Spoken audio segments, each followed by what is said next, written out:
ఇక డీటెయిల్స్ చూస్తే నాగర్ కర్నూలు జిల్లా వంగూరు మండలం ఉప్పలపాడుకు చెందిన రైతు సుంకరి సైదులు కుటుంబానికి ప్రభుత్వం అండగా ఉంటుందని ప్రభుత్వ విప్ బీఆర్ఎస్ పార్టీ జిల్లా అధ్యక్షుడు అచ్చంపేట ఎమ్మెల్యే డాక్టర్ గువ్వల బాలరాజు అన్నారు.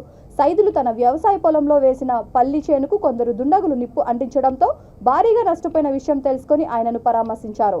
ఈ విషయం ప్రభుత్వ దృష్టికి తీసుకెళ్లి తగిన సహాయం అందించేందుకు కృషి చేస్తామని భరోసా ఇచ్చారు.